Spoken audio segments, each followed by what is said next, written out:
పట్నాలో CWC సమావేశం ప్రారంభమైంది. కాంగ్రెస్ అధ్యక్షుడు ఖర్గే, అగ్రనేత రాహుల్ గాంధీ సహా ఇతర నేతలు హాజరయ్యారు. జెండా వందనం చేసి సమావేశాన్ని ప్రారంభించారు.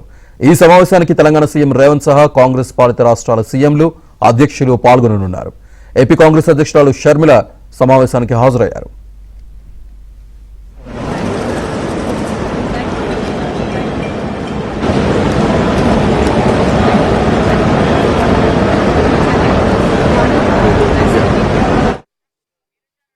బీహార్ ఎన్నికల్లో ప్రచార వ్యూహం, ఓటు చోరీ అంశంపై ఈ సమావేశంలో ప్రధానంగా చర్చించనున్నారు.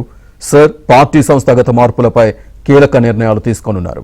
భవిష్యత్ కార్యాచరణపై, ప్రణాళికలపై సిడబ్ల్యూసీ చర్చించనుంది.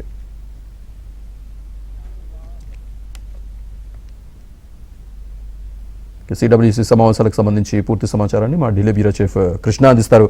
కృష్ణ, శ్రీనివాస్, నిజానికి సిడబ్ల్యూసీ సమావేశం ప్రతిసారి కూడా ఢిల్లీలో జరుగుతుంది. కానీ కొన్ని ప్రత్యేక సందర్భాల్లో ఢిల్లీ బయట కూడా జరిపినటువంటి సందర్భాలు ఉన్నాయి.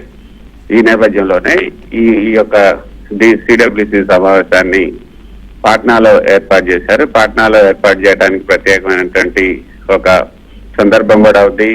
ఈ బీహార్ అసెంబ్లీ ఎన్నికలు రాబోతున్నాయి కాబట్టి అక్కడ కార్యకర్తలకు ఉత్సాహం కలిగించడం, ప్రజల్లో కాంగ్రెస్ బలంగా నిలబడుతుందన్న నమ్మకం కలిగించడమే ఈ యొక్క సిడబ్ల్యూసీ సమావేశం యొక్క ప్రధాన ఉద్దేశంగా మనకు కనిపిస్తుంది. ఇది స్థానికంగా బీహార్ ప్రజలకి, అలాగే దేశానికి కాంగ్రెస్ ఎన్నికలను సీరియస్ గా తీసుకుంటుందని చెప్పే ఒక గట్టి సంకేతంగా కూడా మనం భావించవచ్చు. రాబోయే ఎన్నికల్లో, బీహార్ అసెంబ్లీ ఎన్నికలు మరో 4 రోజుల్లో జరగబోతున్నాయి. ఈ 4 రోజుల్లో ఏమే చర్యలు చేపట్టాలి అన్న అంశాలను సిడబ్ల్యూసీ సమావేశంలో చర్చించే అవకాశం ఉంది. కాంగ్రెస్ ప్రస్తుతానికి రాబోయే ఎన్నికల్లో కాంగ్రెస్ ఒంటరిగా పోటీ చేసే అవకాశం లేదు. ఆర్జేడీ, వామపక్షాలు, విఐపి వంటి ప్రాంతీయ పార్టీలతో కలిసి పోటీ చేయాలని కూడా భావిస్తుంది.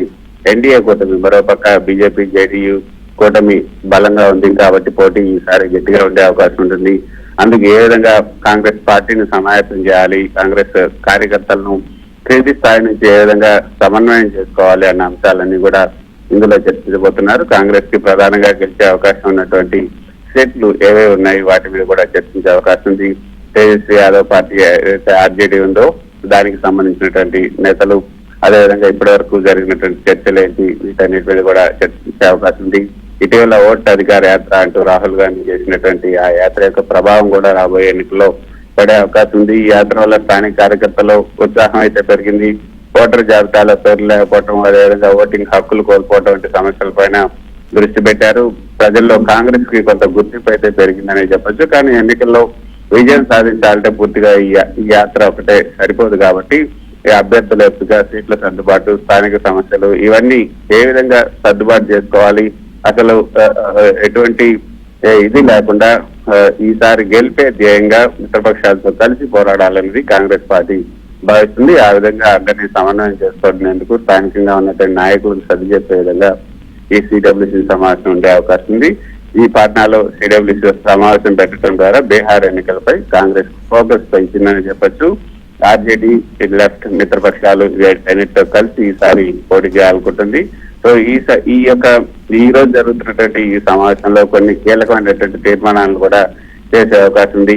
రాబోయే అసెంబ్లీ ఎన్నికల్లో ప్రచారం ఎలా ఉండాలి, ఎలాంటి నినాదాలు ఇవ్వాలి, ఏ సమస్యలపైన దృష్టి పెట్టాలనే విషయాలను కూడా నిర్ణయించబోతున్నారు. ఓట్ చోరీకి సంబంధించి దానికి సంబంధించినటువంటి అంశంపైన ఒక పార్టీ పెద్ద ఉద్యమాన్ని కొనసాగించాలని నిర్ణయించుకుంది.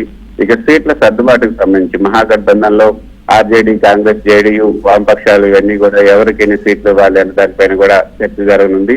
ముఖ్యంగా ఆర్జేడీ, కాంగ్రెస్ మధ్య ఈ గెలుపు అవకాశాలు ఉన్న సీట్ల పైన చర్చించే అంగీకారానికి కూడా రావచ్చని అంచనా.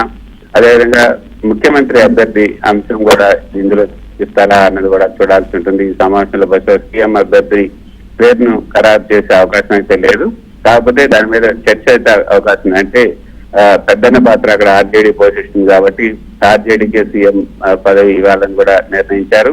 ఇక ప్రజా సమస్యలపైన ఈ రోజు జరుగుతున్నటువంటి ఈ యొక్క సిడబ్ల్యూసీ సమావేశంలో తీర్మానాలు చేసే అవకాశం ఉంది. నిరుద్యోగం, ధరల పెరుగుదల, వలసలు, మహిళల భద్రత, వెనుకబడిన వర్గాల సమస్యలపైన పార్టీ ప్రత్యేకంగా తీర్మానం ఆమోదించే అవకాశం ఉంది. అభివృద్ధి పనుల్లో బీహార్ వెనకబడిందన్న విమర్శలపైన కూడా ఎన్డీఏ పైన బలంగా కనిపించారు. నిర్ణయాలు తీసుకునే అవకాశం ఉంది. Srinivas. Right Krishna, thank you.